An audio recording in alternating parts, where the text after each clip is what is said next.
What's up, everybody? Welcome back to the channel here. This is another episode of It's All Bullfighting. I know we've been kind of absent for quite some time, but I'm wanting to get the same kickback off. I think it's a really cool concept to be able to just highlight, you know, top saves of the week or the month, top bullfights, the champions of the bullfights, you know, any new young and up and coming guys that are really lighting up the trail, camps, anything to do with bullfighting. I kind of want to have a little station here to where everybody can come to and get a little bit of info.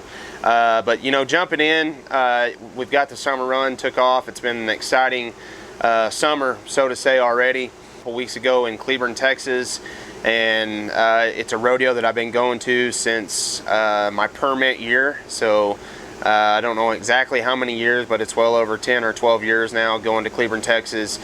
Something really cool that they do on Saturday night is Red for Rumohr, and that's the late, great Greg Rumohr, world champion, 1992 world champion bullfighter. His wife and children were so cool to let us actually take Greg's shirts to fight bulls in for the Red for Rumohr night.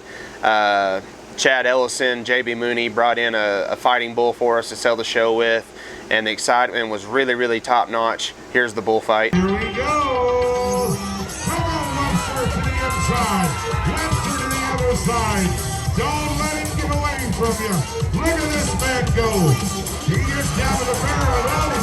And Ronald's okay. Webster, whoa! A little Matador, a little Cape City. Yes, Webster, yes! Look at that man go! Brody comes around. Brody, show him a little love. And Webster makes the jump for Greg Rumohr. Ladies and gentlemen, I don't know about you, but I think those two boys need to hear from you tonight. Watch him. Look at this! There is no better way to end the bullfight than with that right there. Folks, I don't know if you know how much these two men look up to Greg Rumohr and how much they look up to Bernice Johnson and the whole family. But I think right now you can pay off those two men that put their lives on the line for a little freestyle bullfight for you. Oh, we gotta get it out. It's something that's just so cool. Like I said, getting to wear Greg's, you know, shirts. When you go to put them shirts on with the white fringe, there's no being a Sally that night. You know, when you put that on, you know it's time to go fight bulls. It was something that was really, really exciting, and it's cool to do every year. We just flew in from Reno Rodeo. We're now in Cody, Wyoming, but you know, the last 2 weeks have been in Reno, Nevada. There's always excitement. The bulls are always hot. The bulls are, you know, it's a West Coast kind of deal. I know that for myself, you can talk to anybody. Joe Bumgarner, Frank Newsom, you know, you talk to the guys that's been there, done that. When you go to the West Coast, there's always action. You know, going to Red Bluff with Nathan Harp, you know, last month, 2 months ago, we had a lot of action there. A big yellow bull, a flying ewes got a hold of me and ended up kind of breaking some ribs, punching us around. But between Nathan and I both, we had a lot of action. Same way with Reno Rodeo, me, Dusty Tuckness, fighting bulls. And you know, we had work throughout the week. You know, we started off the rodeo with a kind of getting knocked down there, making a save. But when short round Saturday showed up, it was something that got exciting. You know, we were rolling in, I think like the second bull out was a brindle bull of flying fives, and you know, kid makes a pretty good, starts a really good ride, and then goes south. I kind of was trying to slide in there and get that bull's head picked up, and then he kind of whirled around. Tuckness made a really good pick, got him picked up and out of there, but then that kid was still down, and underneath him had a foot on him. That bull knew where he was. And man, he come back around there, pop fly, threw me way in the air, ended up landing it really well. No harm, no foul. It was just a really cool save. And then you're talking the very next bull was a Tim Bridwell bucking bull, and the guy was making a great bull ride. Bull drops him down in there, rolls over in that American rope, hangs him up, and things got wild. I was kind of coming around that outside edge there to try to get that bull's head and get to that hand, get that kid loose, and that bull swapped directions come with me, so I kind of stalled him out. Tuck took the shot. Bull ended up catching Tuck behind the leg, flipping him. Didn't completely knock him out, but dang sure scattered his chickens, he said. And I had to roll back in and try to get that bull picked up. Dennis Halstead was in the barrel, made a great pick. Overall, short round of Reno is always exciting, and it was the same way this year. 2 hookings back to back. All the bulls after that, you know, they had some good bull rides, but they are definitely on the hook. We had to step up, do our job, and I felt like it really elevated us after we got beat up a little bit. We really started taking it to them. Jump into Cody, Wyoming. That's where we're currently at. And we started out the first night with the Extreme Bulls tour. Pretty rough bull riding really for the bull riders. They only rode 5 bulls out of the entire night. Garrett Smith, coming off of you know, a Reno Rodeo Extreme Bulls title win, rolls right in here to Cody, plucks a really good bull. Frontier Rodeo Coffee bull that you know, was just supposed to go the opposite direction, supposed to go left. Bull ended up going right. Garrett Smith made a really great bull ride, ended up being 90.5 points, winning the Extreme Bulls tour.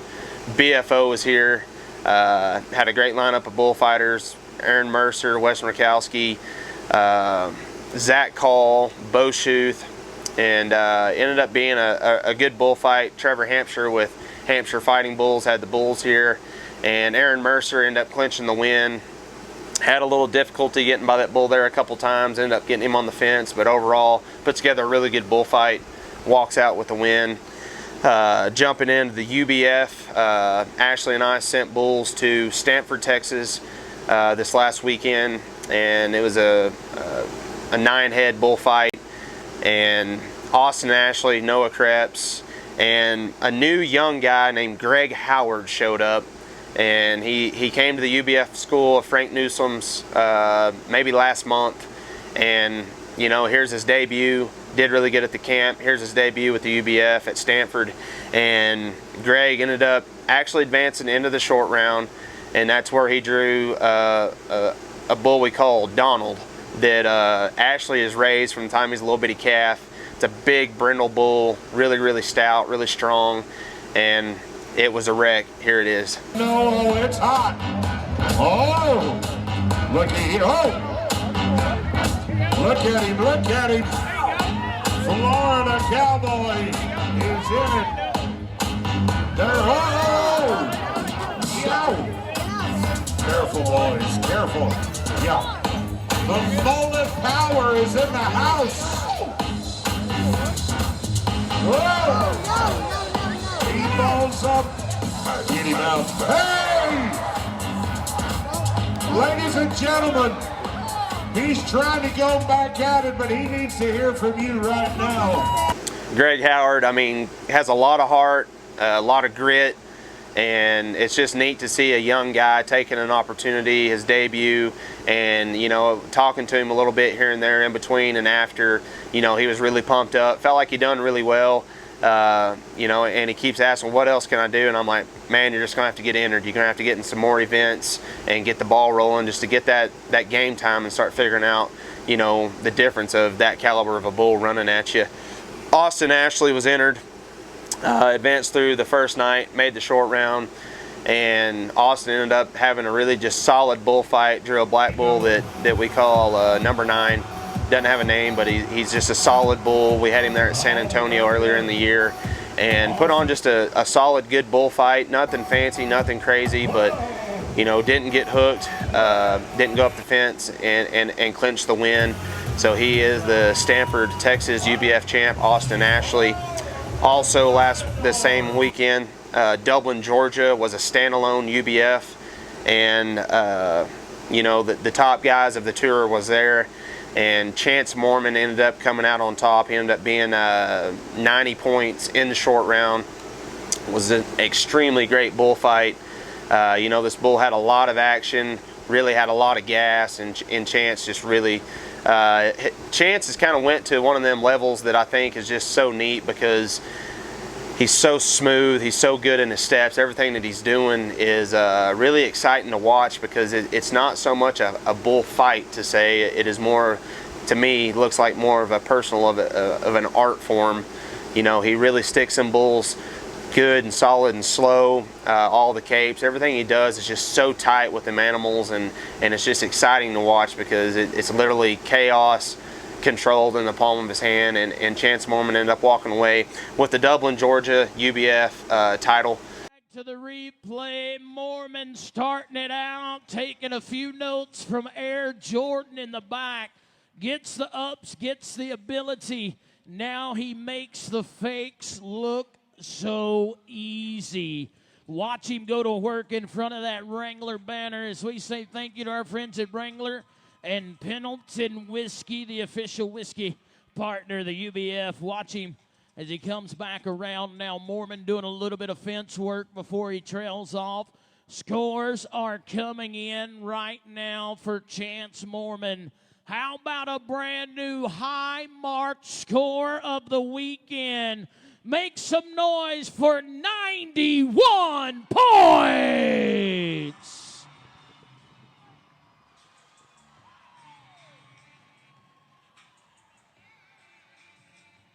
All right, the glass is broke. That ceiling is shattered.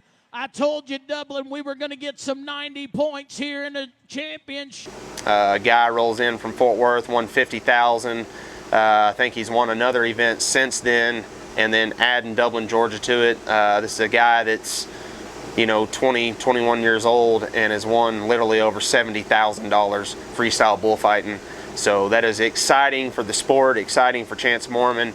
And like I said, I'm a huge fan to see this guy doing what he does, how smooth he is. Just overall, the work that he has that goes into the arena is completely awesome to watch. You know, it's not a real long session here, but I just want to get everybody kind of back in and rolling on what we're doing. Do have the behind the shoots coming out when we can get them filmed, but this is definitely something I want to get rolling. We're not in the leather shop studio. I'm going to just start filming these, try to get one out every week if possible, and just kind of highlighting on all the action. It's all bullfighting. Thanks for tuning in. This episode is brought to you by Frontier Rodeo Coffee.